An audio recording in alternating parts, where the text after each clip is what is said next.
जय श्री राधे। पूज्य श्री सद्गुरुदेव भगवान के चरणों में प्रणाम।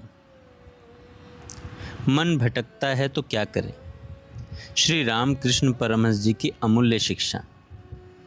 बहुत से लोग एक प्रश्न पूछते हैं, हम नाम जप करने बैठते हैं लेकिन मन बार बार भटक जाता है, क्या हमारी साधना सफल नहीं हो रही?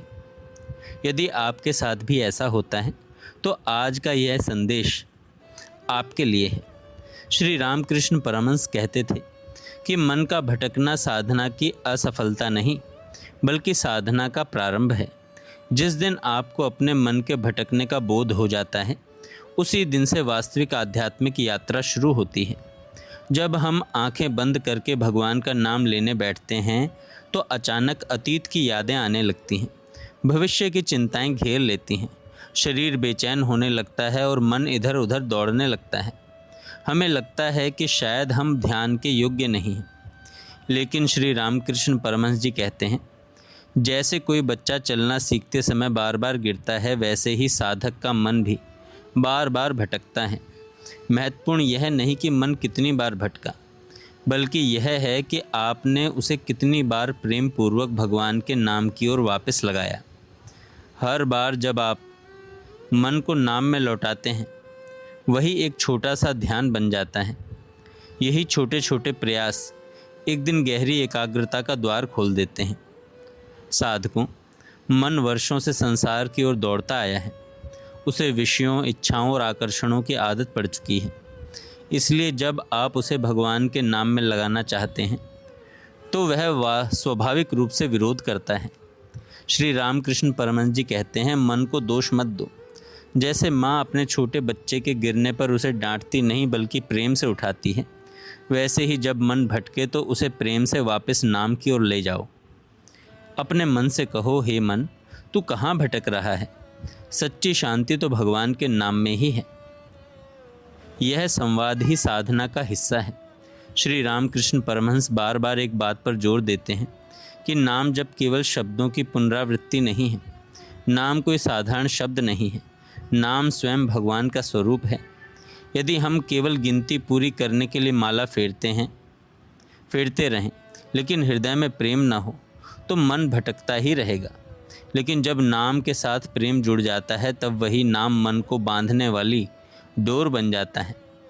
वह कहते हैं कि लोहे की जंजीर मन को नहीं बांध सकती, लेकिन प्रेम की एक पतली सी डोरी मन को बांध सकती है। इसलिए जब भी नाम लो ऐसा अनुभव करो कि तुम अपने सबसे प्रिय को पुकार रहे हो। जैसे एक बच्चा अपनी माँ को पुकारता है, जैसे कोई प्रेमी अपने प्रिय का नाम लेता है, वैसे ही भगवान का नाम लो। जब यांत्रिक क्रिया नहीं रहेगा, वह हृदय की पुकार बन जाएगा। कई बार हम सोचते हैं कि ध्यान नहीं लग रहा है इसलिए साधना छोड़ दें, लेकिन श्री रामकृष्ण परमहंस जी कहते हैं, अभ्यास ही सफलता का रहस्य है। मन सैकड़ों जन्मों से बाहर दौड़ा है, उसे भीतर आने में समय लगेगा। जैसे नदी की धारा को मोड़ने में समय लगता है, वैसे ही मन को नाम में स्थिर होने में भी समय लगता है। इसलिए धैर्य रखिए। मन भटके तो फिर नाम को पकड़ो, फिर भटके तो फिर नाम को पकड़ो, बार बार नाम को पकड़ो। यही अभ्यास धीरे धीरे मन को शांत कर देता है। एक दिन ऐसा आता है जब वही मन जो पहले संसार में भागता था भगवान के नाम में आनंद अनुभव करने लगता है।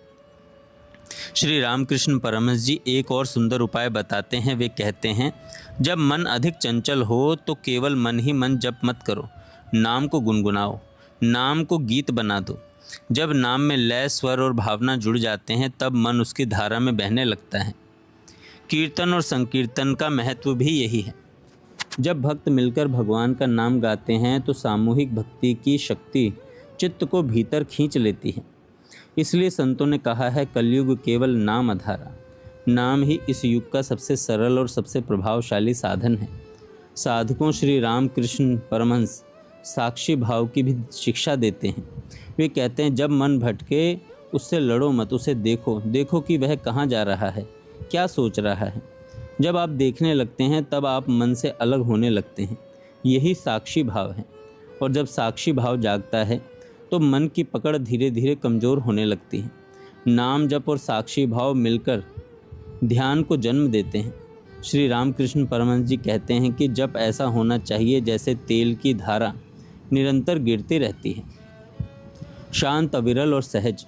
जल्दबाजी मत करो। एक एक नाम को हृदय से लो। प्रत्येक नाम को भगवान के चरणों में अर्पित करो। कल्पना करो कि भगवान स्वयं तुम्हारे सामने बैठे हैं और तुम्हारी पुकार सुन रहे हैं। जब यह भावना आती है कि भगवान सुन रहे हैं, तब मन स्वतः गंभीर और एकाग्र हो जाता है। श्री रामकृष्ण परमहंस कहते हैं, यदि कभी ध्यान बिल्कुल न लगे तो भगवान के सामने अपनी व्याकुलता प्रकट करो। उनसे कहो, प्रभु मेरा मन आपके चरणों में नहीं टिकता, मुझ पर कृपा कीजिए। भक्ति में निकला हुआ एक सच्चा आंसू कभी व्यर्थ नहीं जाता। आंसू कमजोरी नहीं, वे आत्मा की भाषा है। जब हृदय पिघलता है तब ध्यान सहज होने लगता है। और अंत में रामकृष्ण परमहंस एक अत्यंत महत्वपूर्ण बात कहते हैं, एक नाम को पकड़ लो। बार बार नाम बदलने की आवश्यकता नहीं। जिस नाम में तुम्हारा हृदय लगता हो उसी नाम को जीवन का आधार बना लो। राम, कृष्ण, राधा, माँ, जो भी नाम तुम्हारे हृदय को स्पर्श करता हो उसे प्रेम पूर्वक पकड़ लो। जैसे एक बीज से विशाल वृक्ष उत्पन्न होता है, वैसे ही एक नाम से संपूर्ण आध्यात्मिक जीवन विकसित होता है। मन का भटकना दोष नहीं है, मन को बार बार प्रेम से नाम में लौटाना ही साधना है। नाम जप को बोझ मत बनाइए, उसे प्रेम बनाइए, उसे पुकार बनाइए, उसे जीवन बनाइए। और फिर देखिए, एक दिन वही नाम आपके भीतर ऐसा मौन उत्पन्न करेगा जहाँ मन शांत हो जाएगा, हृदय भर जाएगा और भगवान की उपस्थिति का अनुभव होगा। जय श्री राधे।